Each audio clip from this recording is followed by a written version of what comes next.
আসসালামু আলাইকুম, সকলকে স্বাগতম অনলাইন ক্লাসে। আমি মোহাম্মদ মিনাজুল হক, নবগ্রামের মাধ্যমিক বিদ্যালয়, দৌলতপুর পৃষ্ঠা। প্রিয় শিক্ষার্থীরা, নিজ নিজ অবস্থান থেকে তোমরা নিশ্চয়ই ভালো আছো। তো প্রিয় শিক্ষার্থী, আজকে তোমাদের নবম দশম শ্রেণীর গণিত বইয়ের ষষ্ঠদশ অধ্যায় থেকে 16.1 অর্থাৎ পরিমিতি এই অধ্যায় নিয়ে আমরা আলোচনা করব। তো লেসন শুরুতে আমরা জেনে নিব যে এখান থেকে আমরা কি কি শিখতে পারবো। দেখো, তোমরা বিভিন্ন ত্রিভুজ চিনতে পারবে, ত্রিভুজ সংক্রান্ত সূত্রগুলি লিখতে পারবে, সূত্র প্রয়োগ করে গাণিতিক সমস্যার সমাধান করতে পারবে। তো প্রিয় শিক্ষার্থীরা, এবার আসো ত্রিভুজ সম্পর্কে আমরা জেনে নিই। তো বিভিন্ন ত্রিভুজ চিনতে পারবে। আমরা জানি যে ত্রিভুজ তিনটি রেখাংশ দ্বারা সীমাবদ্ধ ক্ষেত্রকে ত্রিভুজ বলে। ত্রিভুজের প্রকারভেদ, ত্রিভুজ বাহুভেদে তিন প্রকার। বাহুভেদে তিন প্রকার,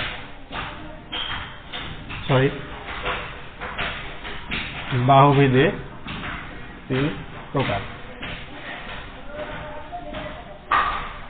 এক, সমবাহু ত্রিভুজ। দুই, সমদ্বিবাহু ত্রিভুজ। তিন, বিষমবাহু ত্রিভুজ। সমবাহু ত্রিভুজ, সমদ্বিবাহু ত্রিভুজ এবং বিষমবাহু ত্রিভুজ। এবং কোণ ভেদে ত্রিভুজ, কোণ ভেদে ত্রিভুজ তিন প্রকার।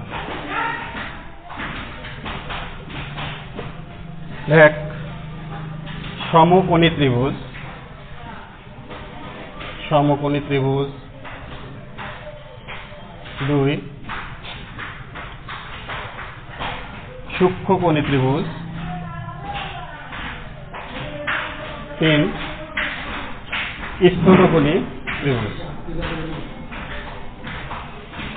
তো শিক্ষার্থীরা দেখো, বাহুভেদে ত্রিভুজ তিন প্রকার: সমবাহু ত্রিভুজ, সমদ্বিবাহু ত্রিভুজ, বিষমবাহু ত্রিভুজ। এবং কোণ ভেদে ত্রিভুজ তিন প্রকার: সমকোণী ত্রিভুজ, সূক্ষ্মকোণী ত্রিভুজ এবং স্থূলকোণী ত্রিভুজ। প্রিয় শিক্ষার্থীরা, এখন আমরা ত্রিভুজের যে প্রকারভেদ আছে তাদের সংজ্ঞা সম্পর্কে আমরা একটু ধারণা দিই। এবার সমবাহু ত্রিভুজ। সমবাহু ত্রিভুজ কাকে বলে? সমবাহু ত্রিভুজ যে ত্রিভুজের তিনটি বাহুই সমান, তাকে আমরা সমবাহু ত্রিভুজ বলবো। সমবাহু ত্রিভুজ বলে। তো প্রিয় শিক্ষার্থী দেখো, যে ত্রিভুজের তিনটি বাহুই সমান তাকে সমবাহু ত্রিভুজ বলে। আমরা একটা ত্রিভুজের চিত্র আঁকি।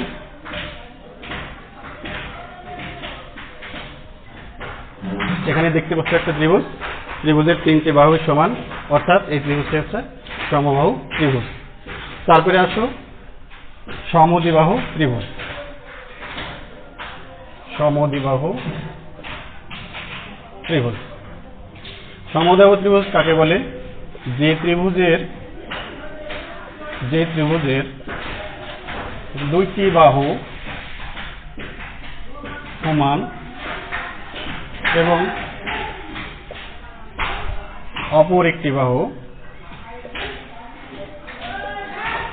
সমান নয়, তাকে সমদ্বিবাহু ত্রিভুজ বলে। সমদ্বিবাহু ত্রিভুজ বলে। তো প্রিয় শিক্ষার্থীরা, সমদ্বিবাহু ত্রিভুজের একটা চিত্র দেখি। সমদ্বিবাহু ত্রিভুজের বলছে যে ত্রিভুজের দুইটা বাহু সমান।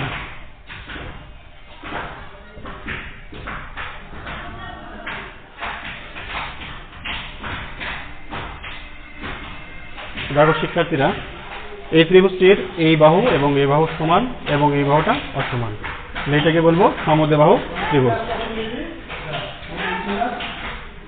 তারপরে শিক্ষার্থী লক্ষ্য করো বিষমবাহু ত্রিভুজ। বিষমবাহু ত্রিভুজ। তো বিষমবাহু ত্রিভুজ কাকে বলে? যে ত্রিভুজের তিনটি বাহু সমান, যে ত্রিভুজের তিনটি বাহুই অসমান,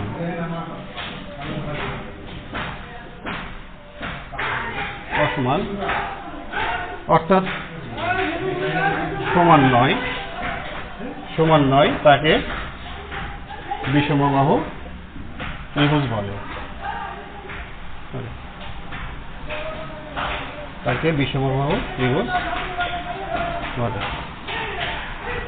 তো বিষমবাহু ত্রিভুজের একটা চিত্র দেই। বিষমবাহু ত্রিভুজকে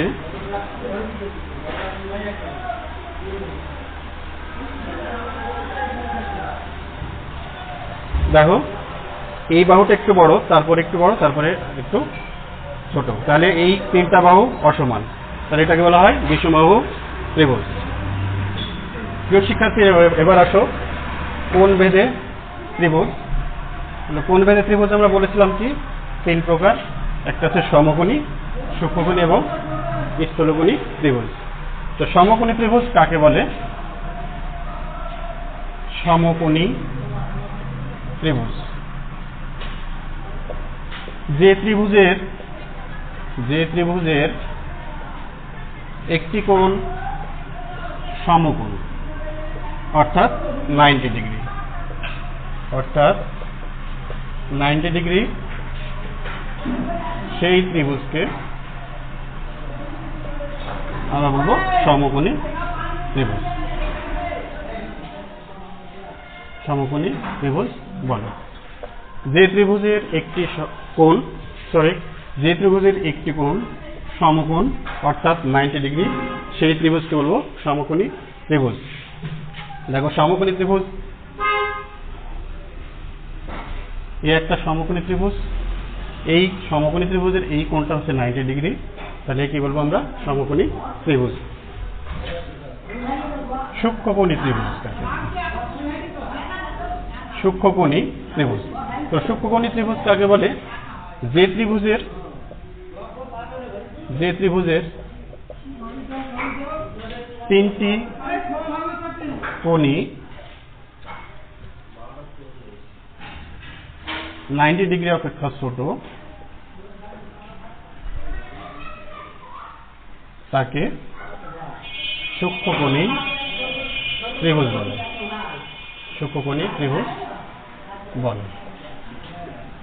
শিক্ষার্থী দেখো, যে ত্রিভুজের তিনটি কোণই 90 ডিগ্রি থেকে ছোট, তাকে সূক্ষ্মকোণী ত্রিভুজ বলে। তাহলে সূক্ষ্মকোণী ত্রিভুজের চিত্র নেই।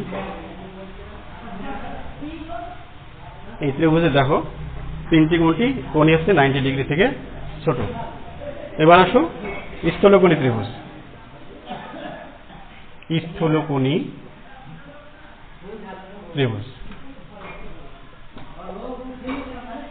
যে ত্রিভুজের একটি কোণ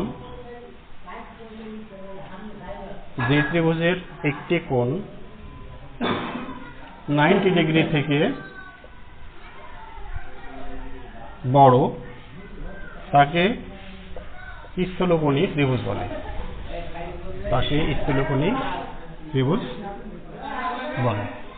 একটা স্থূলকোণী ত্রিভুজের চিত্র আঁকি। দেখো,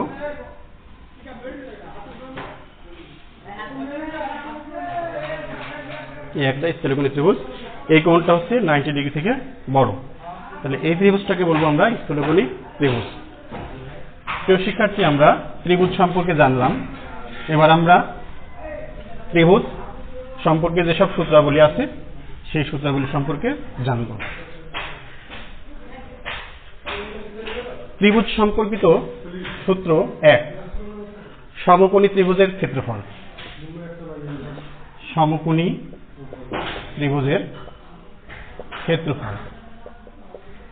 সমকোণী ত্রিভুজের ক্ষেত্রফল নির্ণয় সূত্র হচ্ছে হাফ গুণ ভূমি গুণ উচ্চতা। নাম্বার 2,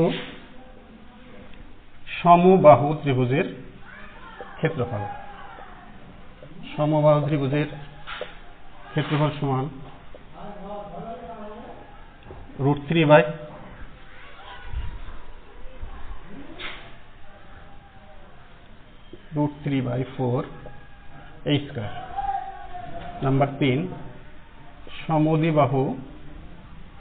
সমদ্বিবাহু ত্রিভুজের ক্ষেত্রফল সমান সমান b/4 √4a square minus b square. প্রিয় শিক্ষার্থী দেখো এখানে b কি অর্থ প্রকাশ করে এবং a কি অর্থ প্রকাশ করে। এখানে হচ্ছে b, প্রথমে দেখো a, যেখানে a হচ্ছে সমান সমান বাহুর দৈর্ঘ্য,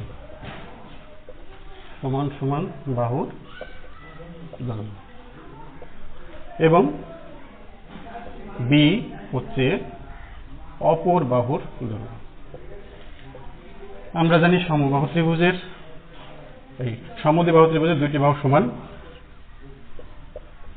এই কারণে এখানে a হচ্ছে সমান সমান বাহুর দৈর্ঘ্য এবং b হচ্ছে অপর বাহুর দৈর্ঘ্য। 4, যদি ত্রিভুজের দুইটি বাহুর দৈর্ঘ্য দেওয়া থাকে, ত্রিভুজের দুটি বাহুর দৈর্ঘ্য এবং অন্তর্ভুক্ত কোণ দেওয়া থাকে,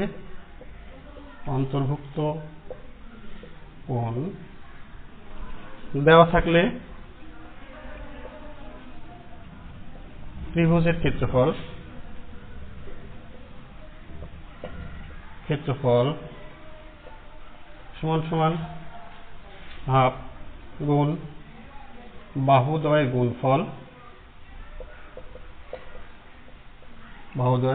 গুণফল ইন্টু অন্তর্ভুক্ত কোণের সাইন অনুপাত।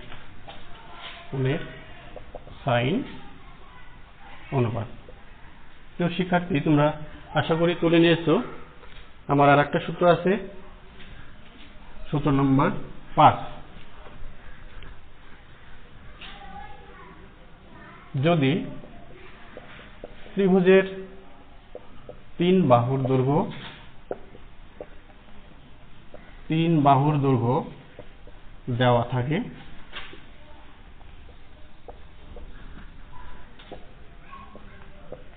সেক্ষেত্রে ত্রিভুজের ক্ষেত্রফল সমান সমান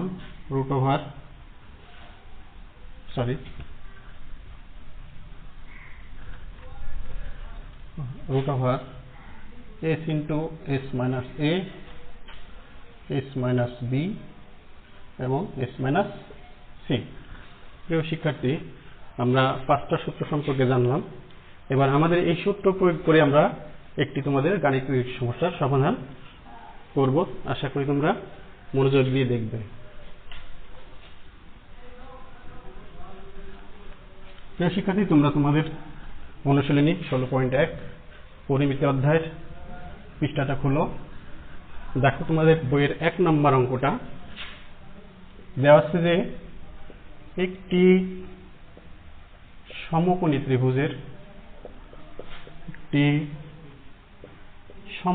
ত্রিভুজের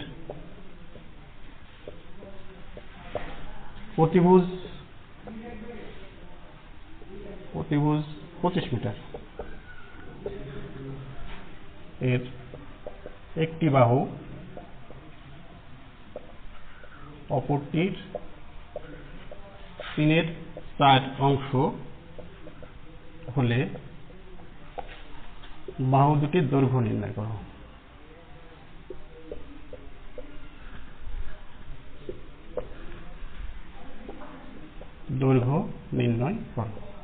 প্রিয় শিক্ষার্থী, আমরা এর আগে তোমাদেরকে সমকোণী ত্রিভুজের চিত্র এঁকে দেখেছিলাম।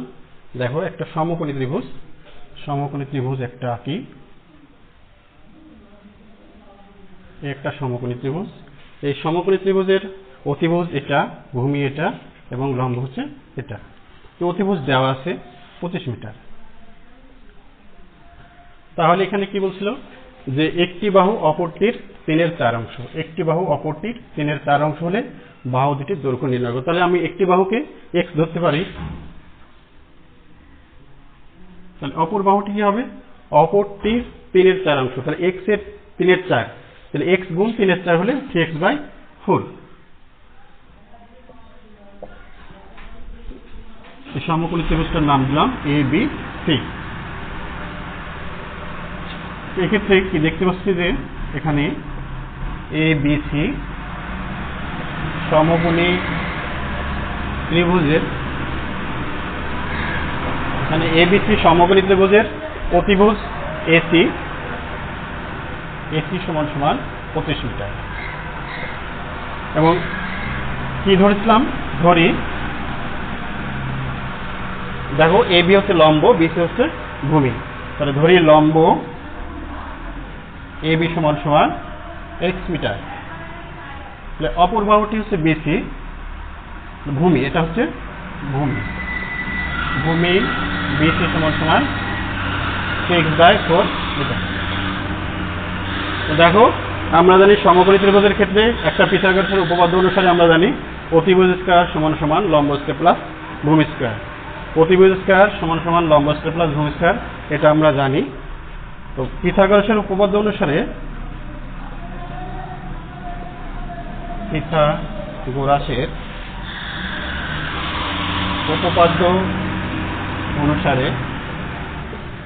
আমরা জানি অতিভুজ স্কয়ার সমান লম্ব স্কয়ার প্লাস ভূমি স্কয়ার। তো এখানে দেখো আমরা মান বের করবো x এর মান বের করলে আমাদের এই দুটো বাহুর মান পেয়ে যাব। তো আমরা যদি লিখতে পারি যে লম্ব স্কয়ার প্লাস ভূমি স্কয়ার সমান সমান অতিভুজ স্কয়ার, তাহলে আমাদের কি হবে? অঙ্ক করাটা সুবিধা হবে। তাহলে আমরা কি লিখতে পারি?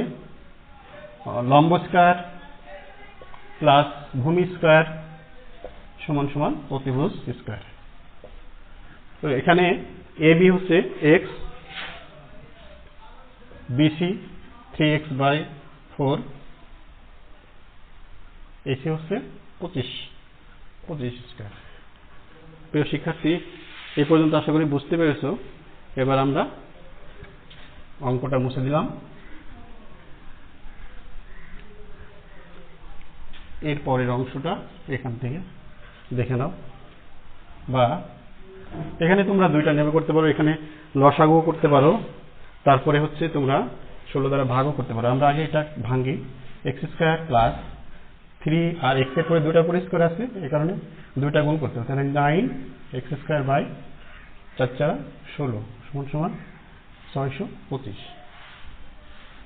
বা এখানে আমরা 16 দ্বারা উভয় পক্ষকে গুণ করতে পারি, তাহলে 16টা কেটে যাবে, তাহলে কি হচ্ছে 16x² প্লাস 9x² সমান সমান 625 ইন্টু 16।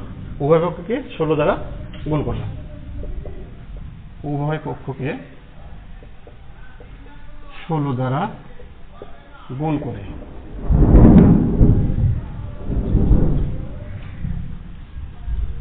সেক্ষেত্রে দেখো, বা 16 আর 9 25 সমান সমান 625 ইন্টু 16, বা x² সমান সমান 625 ইন্টু 16/25, বা x² সমান সমান 25 25 625, 25 এর সাথে 16 গুণ করলে হবে 400। শিক্ষার্থী একটু খেয়াল করো, এখানে বা x সমান সমান √400, অতএব x সমান সমান 20। প্রিয় শিক্ষার্থী, এখানে দেখো যখন আমাদের রুট উঠে যায় তখন এখানে প্লাস এবং মাইনাস আসে। এখানে আমি মাইনাসটা দিই নাই, কারণ এটা বাহুর দৈর্ঘ্য বোঝাচ্ছে, বাহুর দৈর্ঘ্য কখনো ঋণাত্মক হতে পারে না, তাই আমরা এটা এখানে মাইনাস চিহ্ন ব্যবহার করিনি। তাহলে কি হলো? এটা হচ্ছে একটা বাহুর দৈর্ঘ্য গেল x, অপর বাহুর দৈর্ঘ্য নির্ণয় করব। তাহলে একটি বাহুর দৈর্ঘ্য সমান সমান 20 মিটার এবং অপর বাহুর দৈর্ঘ্য হচ্ছে কি ছিল? 3 × 20/4 সমান সমান 4 × 5 = 20, 3 × 5 = 15 মিটার। প্রিয় শিক্ষার্থী, আমাদের বলেছিল যে দুইটা বাহুর দৈর্ঘ্য নির্ণয় করতে, তো আমরা এখানে পাইছি দুইটা বাহুর দৈর্ঘ্য 20 মিটার একটা এবং একটা 15 মিটার। প্রিয় শিক্ষার্থীরা, আশা করি সবাই বুঝতে পেরেছ। আজকে এ পর্যন্ত, আগামী ক্লাসে আবার দেখা হবে। এ পর্যন্ত আল্লাহ হাফেজ।